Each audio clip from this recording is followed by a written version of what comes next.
But all we're going to talk about today is more conceptual ideas, focusing on the 5 areas that you just saw on the screen. And if you want to invite us back for another more in-depth discussion, we can do that as well at another time. Because we do understand you are you are from the management team and not from the accounting department. So we want to tread lightly. So the question here really is that when we're getting, the reason we kind of picked this topic with ACAM is, when we send out our financial statements, as I'm sure other auditing firms do as well, we tend to send it directly to the board, the property management team first. So we're sending it to ACAM. ACAM then has the opportunity to review it, which is the way we like to have the process flow, where ACAM or any other management firm is looking at the financial statements first, and then passing it along to the board or to the accounting department internally. And we figured, since you get it, you may not have an accounting background, what am I supposed to look at? I know I should be looking at it. Instead of just passing it along to the board, what can I look at? So that's kind of the idea here, is what should we be looking at? A couple of items to look at, but maybe ask some questions to the auditors before we go over to the board with the set of financial statements. So the first question might be, is you're managing the property, you're looking at the management reports every month. You're sitting in the board meetings with the boards, and you know how much cash, theoretically is on hand, not to the dollar, not to the penny, but I have $1 million, $2 million, $500,000.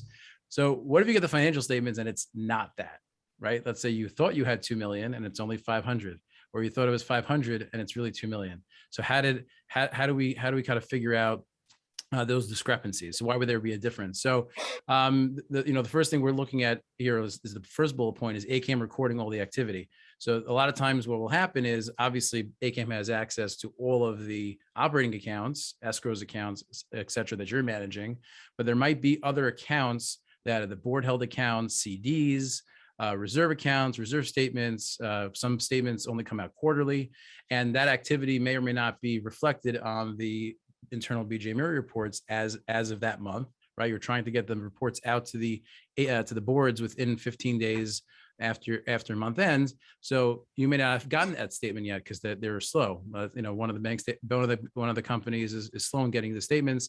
So there might be some activity that's not there, that when we did the audit, obviously we need to make sure that those balances are recorded, and we test everything. So we would have recorded it where ACAM may not have received those statements to record. So that would be one reason. It's kind of say, all right, well, maybe that's it. Oh, maybe the board has an account with $1 million in it that maybe I didn't know about, or if I'm a new manager to the building. And we've actually had that. I worked with one of your managers on a building that there's like 3 or 4 board held accounts. All the flip tax money goes into those accounts. And it's significant. So it's not recorded on ACAM's books because the board keeps those accounts to themselves, which is a webinar for another time. Therefore you don't see that. So you're like, oh, so that might be one of the answers to your questions, is the board has some accounts. The other answer is number 2, outstanding checks on the bank reconciliation. So at the end of each month, your accounting department puts together a bank reconciliation to make sure that all the checks that were written cleared, and all the deposits that were made also cleared. There might be some checks that were sitting out from 4 or 5 months ago. So when we get to let's say a June check never got cashed, or it was a duplicate payment. So it was, one went out, got cleared, and the other one's just still sitting there. So when we do the audit, we'll obviously test a lot of those outstanding checks. And if we see that there was a stale check or a duplicate check, we'll reverse those. And let's say it was a check to a contractor, $100,000 check, where you've been looking at the monthly report over the last couple of months, and it's been let's say 200,000, and all of a sudden now you see the operating has 300,000. It's because we adjusted that outstanding check on the financial statement to make it to more accurately what it is. So that would be number 2. And the last thing that can happen, and again, these aren't the only times that we'll have differences, but the 3 we wanted to highlight is that a lot of times, and ACAM does a very good job with this, is that when there's an assessment that is going on, monthly assessment for a capital project or of sorts, when the money comes in, the building will, the accounting department will transfer those funds into the reserve account or to a separate money market account.